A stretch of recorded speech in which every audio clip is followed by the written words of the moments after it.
Well, now it's time to check in with our guest announcer, Larry Gatlin. We're going to see what kind of questions that you have been leaving us in the comments below, as well as in what we call our My 2 Cents at TBN.TV mailbox. Larry, we're going to let you reach your very careful hand deep into that bin and see what you have for me tonight. All right, from YouTube, we have Joyce, who asks, you were my first pick. I'm 59 years old. Man, I never thought I'd see the day where so many Americans would support what we have always hated. It started a long time ago, but this new hate is domestic terrorism. It's breaking my old patriotic heart. I love my President Trump and his family, and I love our country. Thanks for being here. I don't have cable, so I am so glad I found you on YouTube. I am too glad, Joyce, that you found us on YouTube, and I appreciate your watching. And what can I say to what a lovely comment you made? And by the way, you said that I was your first pick. I'm going to let you in a little secret, Joyce. I was my first pick for president, too, just so you know. But it didn't pan out real well. But, you know, if it hadn't been for losing that race, I wouldn't get to do this show, and I'm having a lot of fun. So I'm okay. I'm fine. It's the second best thing to what I sought out to do. Okay, Larry Gatlin, what else you got over there? All right, another commenter on YouTube, James Reed, wants to know, I'm wondering why all of the Biden video comments are always closed. What's he afraid of? He's afraid of all the things he said all these years. That's what he's afraid of. If you have watched some of the video, one of the things I saw this week was a compilation. It was Joe Biden speaking 30 years ago when he was running in 1988 and speaking today. The speech that he gave then was identical to the speech. Some of you will get that reference, some of you won't, but some of you got it, didn't you? You've seen the movie. But the speech was literally identical to the one that he's giving now, word for word, example by example.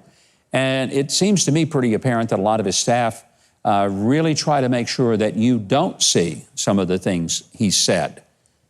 For example, calling one of the people who came to his town hall a lion, dog-faced pony soldier. That was a weird one, right?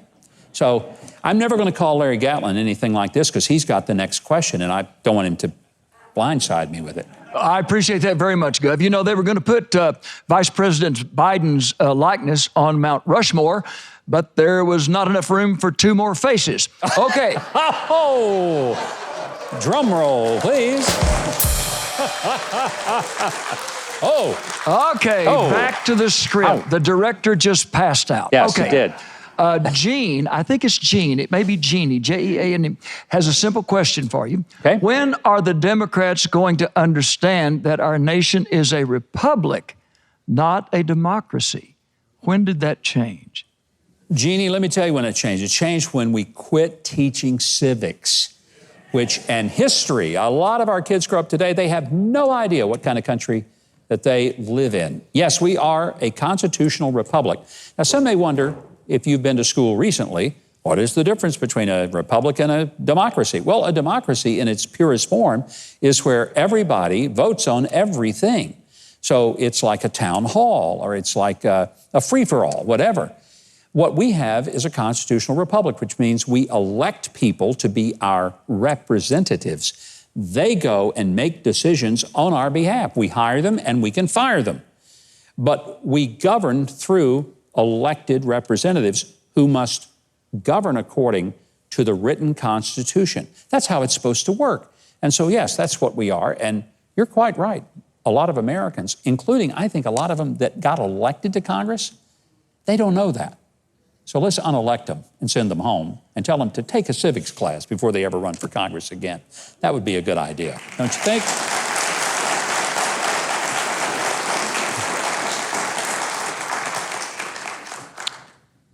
Okay, I could have done that a lot shorter, Gov. If you believe in the rule of the majority, just check out that little thing called the French Revolution. Yeah. That'll probably help you. Okay, Sheila is wondering, where can I get a list of people on the ballot as well as what they stand for in the upcoming election? That's a great question.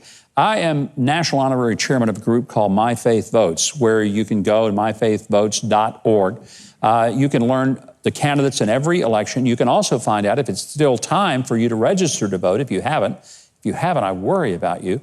But the point is, in addition to myfaithvotes.org, there are a number of very credible websites. Faith and Freedom Coalition is one. There are others that will tell you the candidates, what they stand for, and it doesn't try to steer you one way or the other. It'll just take a whole list of issues, and it will, from the candidate's own position papers, tell you how that candidate stands on various things. I do hope people will, as we like to say in My Faith Votes, think, pray, and then vote. What else you got, Larry? Bjorn, B-J-E-R-N. I would pronounce it. But that's one of my passwords. Anyway. Thank you for telling me that. Now I'm going to wake up, log people. into your account. One of my passwords. Okay. Bjorn from South Africa says, since the White House press corps seems incapable of recording the truth and are determined to undermine all positive statements made by President Trump and his press secretary, then they should be disinvited from attending. After all, they're only looking for excuses to push their Having trouble with that one, Larry? Distorted narrative. Yeah, well, I'm having trouble with these uppers. A distorted narrative away.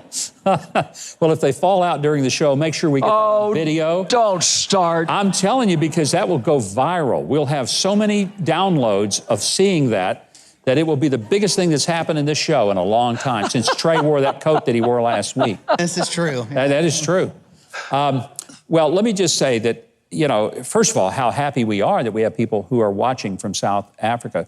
We actually do have a global audience. We have folks watching. I know there's one dear friend down in the Bahamas who never misses our show. We have people all across the world, from Australia and everywhere, who watch. So thank you. And the press corps is frankly insufferable. It's gotten to the place where you just really shouldn't watch, listen, or read to the mainstream media, because they've lost their minds. It's not just that they've lost their integrity as journalists, they've lost their minds. Many of them, when President Trump announced that he had coronavirus, were actually cheering for him to have a bad case of it and die, and all but said that on TV. I can't imagine people being that angry and cruel. Don't ever be like that. But maybe some good people ought to get into journalism and restore the profession. So if you have questions, comments, or even searing remarks of your own, and you'd like to send them to me, drop them in the comments below, or send them to my2cents@tbn.tv. Now, if you want more videos like that one, hit the subscribe button below and the notification bell right next to it. And if you leave a comment, positive or negative, I'll be sure that my dog Toby sees it and responds to you in kind.